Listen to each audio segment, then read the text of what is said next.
সূত্র জানা থাকলে আপনি 30 থেকে 40 ইঞ্চি বডির হাতার বগলের মাপ বের করতে পারবেন। আজকের এই ছোট্ট ভিডিওতে সেই সূত্রটা আপনাকে বুঝিয়ে দেব। সর্বপ্রথম কাপড়টা এভাবে ডাবল ভাঁজ করে নিতে হবে। এরপরে উপর থেকে ধরে হাত দিয়ে এভাবে একটা দাগ দিতে হবে। এই হাত দিয়ে কাপড় রাখতে হবে ঘাড়ে সেলাই দেওয়ার জন্য।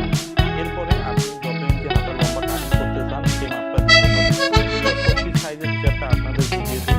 36 ইঞ্চি বডি ফুল করা হাতা হচ্ছে 16 ইঞ্চি, তো 16 বরাবর এভাবে একটা মাপ দিতে হবে। হ্যাঁ, দেওয়ার পর এই দাগটা স্কেল দিয়ে খোলা Reminiscing the good old days, remembering to forget all the bad ones. I remember when college seemed so important, but it's worth it. 30 থেকে 32 ইঞ্চি বডি হলে উপর থেকে ধরে 3 ইঞ্চি হাতার ক্ষেত্র matters to me. I know for sure it's not a fancy degree.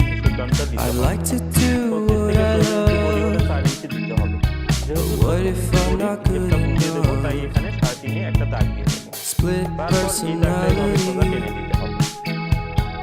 sometimes sour, sometimes sweet. এরপরে হাতার মুখের মাপ দিতে হবে। And M. Night Shyamalan story called Everything's Peachy.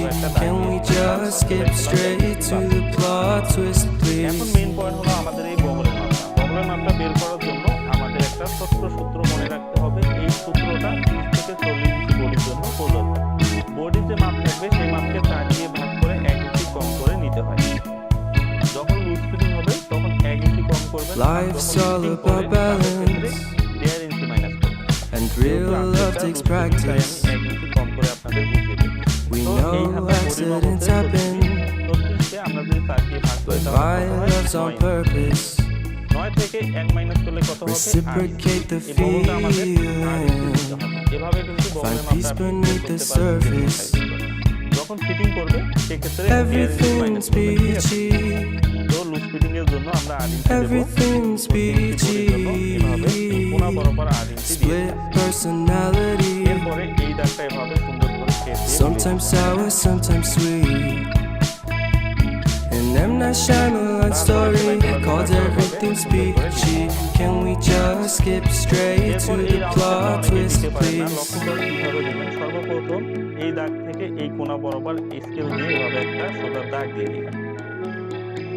এরপরে এই দাগ থেকে এই দাগ এভাবে অর্ধেক করবে। অর্ধেক করলে কত হবে? 8 এর অর্ধেক করলে 4 হবে। এই 4 ইঞ্চিতে এভাবে একটা দাগ দিয়ে দিবেন। তারপরে এই দাগ থেকে আপনি 1 ইঞ্চি বরাবর এভাবে একটা দাগ দিয়ে দিবেন। ঠিক আছে? এখন এই জায়গা থেকে আস্তে আস্তে রাউন্ড হয়ে এটা মিলিয়ে আসবে এই জায়গায়। এখান থেকে আবার মিলিয়ে যাবে এই জায়গায়। যেহেতু আমার সবটা ছোট রাউন্ড আমি সুন্দর করে দিতে পারছি না, আপনাদের জায়গাটা Split personality, বুঝতে পারবেন। এখন আপনাদের কাটিং করে দেখিয়ে দেব। sometimes sour, sometimes sweet. Split personality, sometimes তো এখন sour, আপনি যদি sometimes তালপাট কাটিং sweet. করতে চান তাহলে এখানে তালপাট কাটিং করতে পারবেন। তো আশা করি বুঝতে পেরেছেন। আপনি যদি প্রফেশনাল ভাবে কাটিং এবং সেলাই শিখতে চান তাহলে আমাদের এই চ্যানেলের সাথে থাকবেন। ফেসবুক থেকে দেখে থাকলে ফেসবুকটা ফলো করে রাখবেন।